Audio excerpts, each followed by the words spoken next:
Hey, what's up guys, it's ElasticSpyder here, and in today's video we are looking at some tier 10 Japanese Cruiser, the Zao gameplay. So in today's video, I'm obviously in the Zao, and then my buddy 3FM, he is playing in the Grosse Kurfürst, the tier 10 German battleship.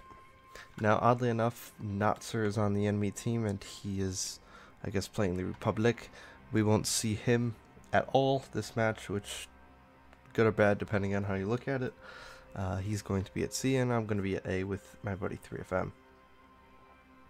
So let's go over my captain build. Now I will say this is a Clan Wars build, so your captain build might vary a little bit, but I do think that the core captain perks are still there.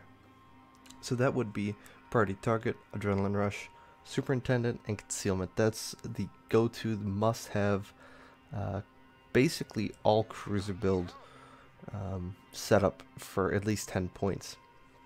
And again, since this is a Clan Wars build, I go with the basics of Survivability, Demolition Expert, and then I believe from there I do Expert Marksman and then Expert Loader, so that I can get a nice variety of perks that I can get.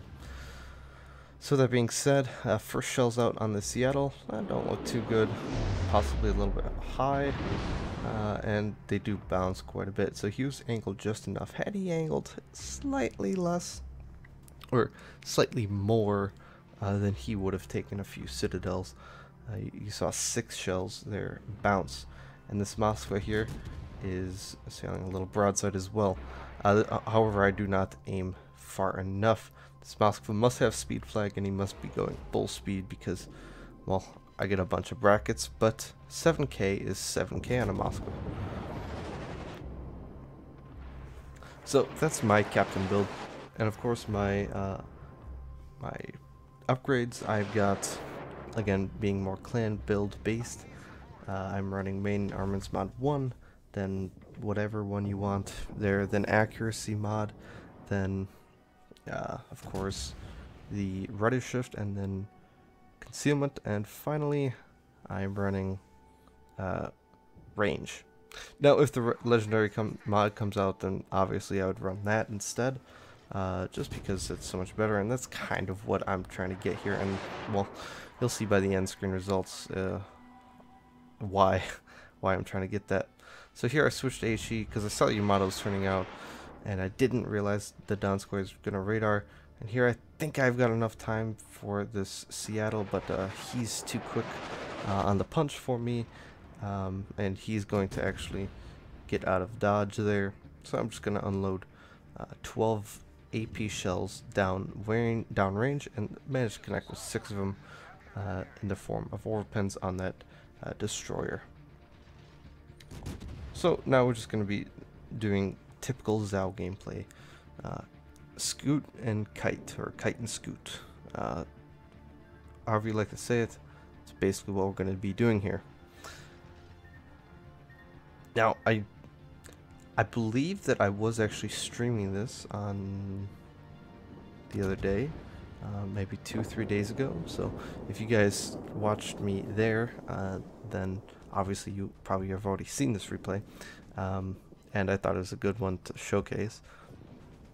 But yeah, I'm actually going to be streaming a little bit more. Again, no set schedule, just because my current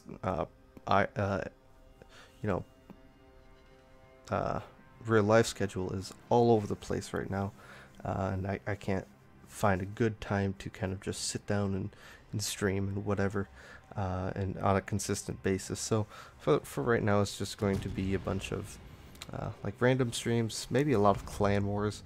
I managed to get at least one Clan Wars night in while streaming, and of course that is very, very nice. So I'll try and just get on and stream just whenever I'm playing the game. Hopefully that'll get you guys more interested in the streaming aspect, and also have you guys check out some more like real life, or maybe not real life, but combat situation commentary and also thinking process and that sort of thing. So I hope that that will help you guys a lot, because at the end of the day, well, that's kind of what streaming is for. And of course, you can only learn so much from a replay, but while you guys are talking to me in chat and vice versa, you know, I can kind of help you guys and tell you guys exactly what I'm thinking when, and maybe you're thinking something else, so you're kind of experiencing it with me, so that can kind of help you guys learn a little bit, or even maybe help me learn too. So again, at the end of the day, the Zao is a kiting ship, and well, that's what we're doing here. I'm going to reposition because I do see that, well, we pretty much lost all power at sea. Our Donskoy decided that it was a good idea to rush, and then I have no clue where a Montana died, and then our Alsace gets taken out at A as well. It looks like our Montana rushed into C, which was interesting. So this is not a great start whatsoever, and we don't even have a single cap.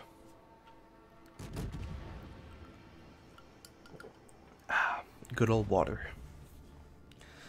So, and this is also something that I've been, I've learned over playing the Zao for a few hundred games. I think now 120 games almost. Is that the Zao is one of the best, probably the best ship at going into detection, or going under detection, whatever, going dark, and then spotting an enemy using its great concealment at I believe 9.7, and then just completely devastating strike people. And you see here that I'm, well, you know, dark for now. I know there is smoke, but if I was dark, then it'd be the same principle. And well, this Moskva, he's gonna eat 2 citadels, and 8 minutes in, I've already got a witherer from farming that Yamato, and then also that Alsace. So while I'm waiting for my guns to reload, using the new 10-kilometer torpedoes, or 12-kilometer, my mistake. These torpedoes, in my opinion, are way too overkill, and they completely and okay, nice ass citadel there. That'll come in handy actually quite a bit here. So with these 12-kilometer torpedoes, the Zao just becomes this frickin' monster. And well, the Seattle just got blapped by my Kerfers buddy 3FM, and then, well, I'll take 4 citadels and 5 overpens, so a total of what, 10 shell hits there for a devastating strike. And we're already up to 171k, and it's not even 10 minutes in. It's not even 9 minutes in, and we're already past 170. And well, I've talked about in other videos trading HP, and this is kind of what Zao it's just so good at. It's just trading HP in this ship is, most of the time, it's just so broken and so easy to do. A lot of times, like I was saying, you can just go undetected whenever you want, almost, as long as there's not a DD within 9.7 kilometers of you. You just go dark, and really you have no problem. Then you have the freedom to spot people, and then just open up whenever you choose to. And a lot of times that will give you that extra little bit of a second to, you know, analyze the situation and see, okay, well, there's a cruiser that's about to turn broadside to me, but I'm not detected yet, so, and I still have HE loaded, so why don't I use my expert loader? And that's why I love the expert loader on this ship. It's because it cuts the reload time in half for those situations, and then you can load AP with 6 seconds. You don't have to wait a full 13, and then drill it a nice AP salvo into that broadside cruiser, and maybe even get a death strike like you saw I did there. Now here, 18 kilometers out on a Yamato, aiming at his upper arm belt. So basically, I'll show you right, aiming right there, and then look at that, 10k from 18 kilometers. Who said Zao AP was weak? Definitely not me, because Zao AP is one of the strongest APs in the game. I don't know why. That and the Hindenburg, I tend to get very, very consistent AP salvos in both the Hindenburg and the Zao, even more so in the Zao. The Hindenburg's shells are, I guess, a little bit lighter, and they don't retain their punch over distance. So there on that Shimakaze, had I had HE loaded there, that Shimakaze might be dead. But regardless, we end up picking up a high caliber and Confederate along the way as well, which is very, very nice. And so here, I don't know if the Shimakaze has popped torps, thrown torps my way, but I do know that, well, since I have 12-kilometer torpedoes, I might as well try to use them. I don't know if I don't remember if I do or not, but we'll see here. So first two shots go out. Get a Citadel. Let's see if I can't get another one. I have to be careful of this Yamato. I don't want him turning. And then my buddy 3FM actually takes him out, which is actually very beneficial to me, because now I get to turn out and, well, hopefully avoid this Yamato. I slow down, doing the good thing that every good player should do, and, well, I get a little bit lucky with only a single overpen. Now that this Yamato's turned more into me, I'm going to start spamming him with some HE.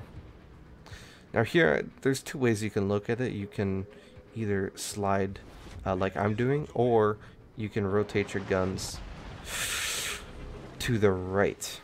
And that's part of the reason why you should rotate your gun to the right. And again, these 12-kilometer torpedoes, well, had they been 10s, they probably would not have hit. But I do get a flood on this guy, and that is really all I need in this situation. Now here, I'm sub 10k, and certainly sub Citadel for this Yamato. I have to be about 15,000 for at least, you know, one Citadel. So I wait for him to turn his guns. That way, well, I get another 20 to 30 seconds, and that way, if I need to, I can go dark. So I do get a little bit lucky there with the first fire, but, well, what do you expect from a Japanese cruiser, right? So I'm gonna keep spamming HE. Look, HE spamming it's a thing, and, well, does the Zao do it very, very well? Yes, it does. And, well, I've already showcased how devastating the AP can be, and I don't think there's anything wrong with showing how great this HE is too.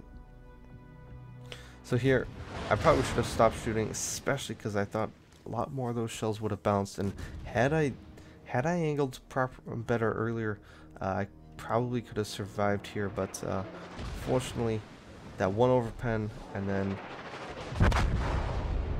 another pen, and probably an overpen, end up killing me. That Yamato isn't necessarily going to burn down. 3FM's going to have to take him on, but that's the end of my contribution to this replay. Of course, I was trying to help 3FM and our team, but either way, guys, I hope you enjoyed the replay. Let's look at the post-battle results. So, unfortunately, we end up losing that game, which is rather unfortunate, considering I ended up doing 258,000 damage. And had that Yamato not gotten so lucky with those two rear Citadels on me for 15.5 and then almost 17k, this would have been probably a win, because I think I would have been able to burn down that Yamato for sure with the help of my buddy 3FM. And then even if I couldn't fully kill the Alsace, I could at least keep him at bay, either, you know, constantly spotting him and forcing him to go broadside, and then even stealth torping him, which is a thing now in the Zao, or just kind of playing ring around the rosy with him and my torps. in the cap and that sort of thing. But fortunately, we weren't able to do that. And well, very nice 1 million XP, which is just awesome. Obviously, with our Confederate Devastating Strike high caliber, again, like I said, 258k. It's my second highest game in the Zao. I think 268 is my highest in the Zao. But it was very close. I probably could have gotten quite close to 300, but that's okay. We ended up only shooting 188 shell, or hitting 188 shells. One torpedo, bit low for, well, this crazy 12-kilometer torpedo Zao. Now, one ship killed, 7 citadels, which is amazing. Team score wise, 1729, very, very low, I would say, for 258,000 damage. I guess I didn't do a lot to destroyers or something. I don't know. Maybe I was too far away from the caps. I don't know.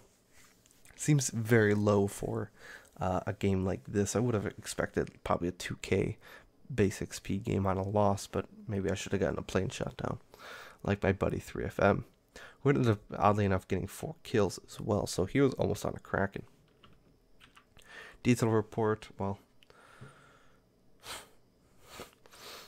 when you say Zao was an HE spammer, well, just show him this screenshot. 110,000 armor piercing damage, 50k HE, and then, well, the 1.5 withers is always very, very nice. Almost 2 million potential, which is not too bad for a tier 10 cruiser. And then here's my credits and then XP. I hope you guys enjoyed this video, and like I said earlier, I do plan to be streaming a little bit more often now, while it still will be random. You know, at least you guys can see me there. It'll be on both YouTube at BIAworldofwarships, and then also on my personal Twitch channel. I'm looking to try and move things over there, but for now I'll constantly do both, just so you guys can get see me on whichever platform is easiest for you, and I hope that makes your guys' life easier. So without further ado, guys, I hope you enjoyed the video. I hope you learned something, and I will see you guys in the next one.